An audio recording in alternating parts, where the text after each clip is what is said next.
ఏపీలో TDP BJP నేతల మధ్య మాటల యుద్ధం పతాక స్థాయికి చేరింది. బడ్జెట్ కేటాయింపులో ఏపీకి అన్యాయం జరిగిందని టీడీపీ నేతలు ఎలుగెత్తితే బీజేపీ నేతలు కూడా మరింత తీవ్ర స్వరంతో ఎదురుదాడికి దిగుతున్నారు. విభజన బిల్లులో పొందుపరిచినవి కూడా ఏపీకి మోదీ సర్కార్ కేటాయించారని సోము వీర్రాజు చెబుతుంటే హామీల్ని నెరవేర్చామనే అడుగుతున్నామంటున్నారు టీడీపీ నేతలు. మిత్రభేదంలో పొరపొచ్చాలు ముదిరే కొద్దీ చంద్రబాబు అవినీతికి పాల్పడ్డారంటూ విరుచుకుపడ్డారు బీజేపీ ఎమ్మెల్సీ. దీంతో అవినీతిని నిరూపించగలరా అని సోముకు సవాల్ విసిరారు మంత్రి అయ్యన్న పాత్రుడు. రాష్ట్రంలో నరేంద్ర మోడీ ప్రభుత్వం,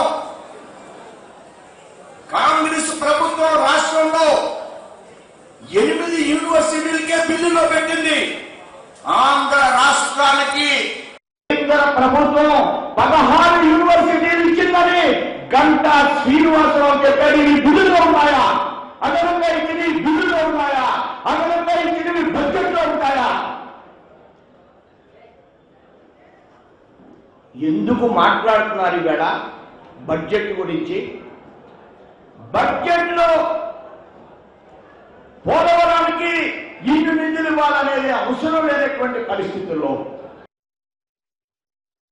బీజేపీ నాయకులు అది అర్థం చేసుకోవాలి. మేము ఏదో ఎక్స్ట్రాగా అడుగుతున్నట్టు, మేము ఏదో డిమాండ్ చేస్తున్నట్టు కొంతమంది మాట్లాడుతున్నారు.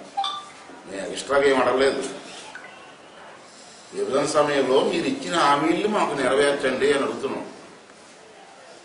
తర్వాత మోదీ గారు ఎన్నికల సమయంలో తిరుపతిలో బహిరంగ సభలో మాట్లాడారు.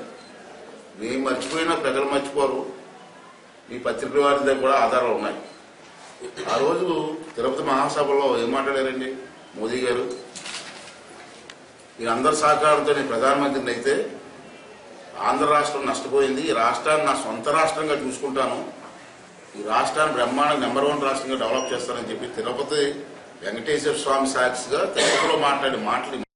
ఒక మహానుభావుడు పార్టీని స్థాపిస్తే, ఒక మహానుభావుడు పార్టీని స్థాపిస్తే ఆయన భూస్థాపన చేసి ఆయన భూముల్లో పార్టీ మీరు ఈవేళ అధికారంలోకి వచ్చి ఎవరిని మీరు అనేదంట.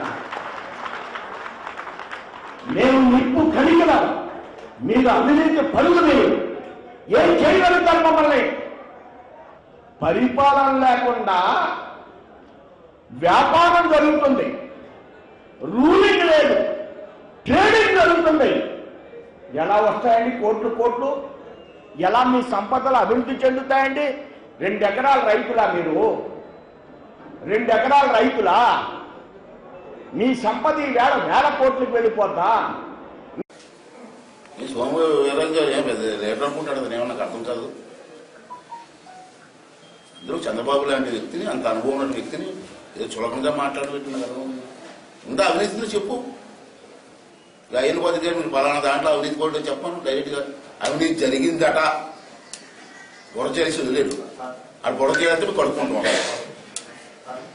బుర్ర చేయాలని నాయకులు ఉంటాడు, మీరు కడుక్కుంటూ ఉండాలండి.